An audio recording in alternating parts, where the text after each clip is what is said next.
Good evening and welcome to the news today. We begin tonight in Israel and the West Bank, where the images of the day were again of a surge in violence. A wave of terror incidents from the southern city of Kiryat Gat to Jerusalem to the West Bank. One of the most recent of those in the city of Petah Tikva in central Israel just over 2 hours ago.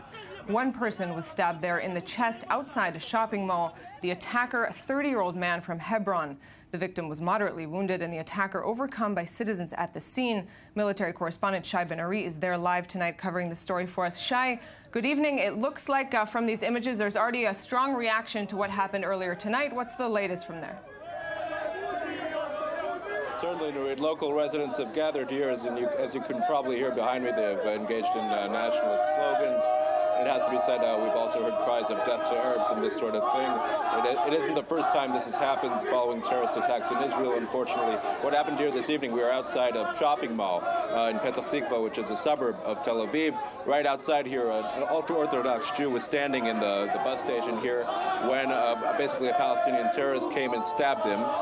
He was overcome later, the terrorist, by citizens who were on the scene, including security guards who work at the mall here. Police were alerted to the scene as well. They managed to shoot the attacker and basically subdued him. The victim himself, who was a 25-year-old male, was rushed to hospital with moderate injuries.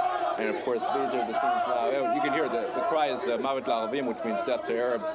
And that, as I mentioned, is something that tends to happen following terrorist attacks. Shai, alongside all of these incidents we saw today from the West Bank to Jerusalem to this in Petah Tikva were not only terror incidents but also clashes. Can you tell us a bit more about what the picture of that looked like today? Yeah, it has to be mentioned that beyond the several terror incidents which we saw across Israel and the West Bank, there is a certain situation which is basically constant over the past few weeks and days, where you have clashes between Palestinian protesters, mainly youths, with IDF forces stationed at different locations across the West Bank. Today it happened in Ramallah at the Kalandia checkpoint, in Bet El, a settlement to the south of Jerusalem, as well as in Bethlehem, where we were yesterday. That has been a situation that has been ongoing for several days, and really this is a reality that keeps on repeating itself and has been a constant, really, over the past few weeks, beyond certain terrorist attacks, sorry about that happened today, and we're seeing a certain rise in the level of violence, of course. These are terrorist. It's been a long time, let's put it this way, since there were 2 terrorist attacks in Israeli cities far away from the West Bank. And more on all this violence of the past day in the following report. Wednesday was a day marked by several terror incidents across Israel and the West Bank.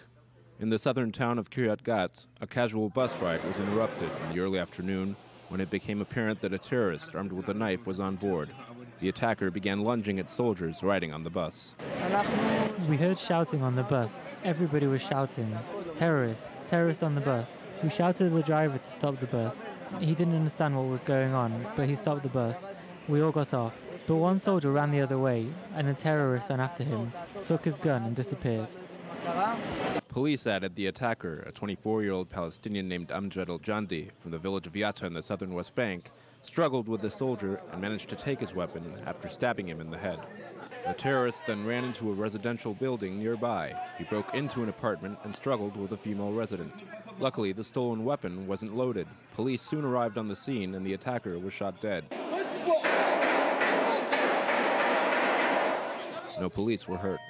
Earlier in Jerusalem, a stabbing attack took place near the Lions Gate in the Old City when an 18-year-old Muslim woman approached a Jewish man from behind, knifing him near the neck. A female terrorist stabbed a 35-year-old man who was injured, lightly to moderately, and has been taken to the hospitals inside Jerusalem. Immediately, police units responded at the scene. The female terrorist was shot by the man who was stabbed, and we're continuing to investigate the incident. Security forces also soon arrived on the scene and disarmed the attacker. She was rushed to hospital in serious condition. The attack occurred after limitations on the entrance of Palestinians to Jerusalem and the Al-Aqsa Mosque were removed Wednesday. In yet another incident Wednesday morning, further south, a woman was ambushed in her car on a road near the West Bank settlement of Tkoa. A group of around 20 Palestinian youths waiting on the side of the road began throwing rocks at 38-year-old Ribi Levo Hayun's car, causing injuries to her head and breaking her windows. One guy opened the door. I felt I was facing my death. I thought he would drag me out and that they would lynch me right under the noses of the border police, who were at most 50 meters away. He started kicking me and injured me on my left side. I begged for my life. I said, "Please, no, please." I don't know how. He took a step back. Maybe he tripped. And I managed to lock the doors, do a U-turn, and flee for my life. An 18-year-old Palestinian was brought to hospital with serious injuries following the incident. Police said the youth was shot by a Jewish settler who attempted to prevent the attack on the vehicle. As a result of the continuing violence, Israeli Prime Minister Benjamin Netanyahu announced Wednesday he was canceling a planned trip to Germany, scheduled for Thursday.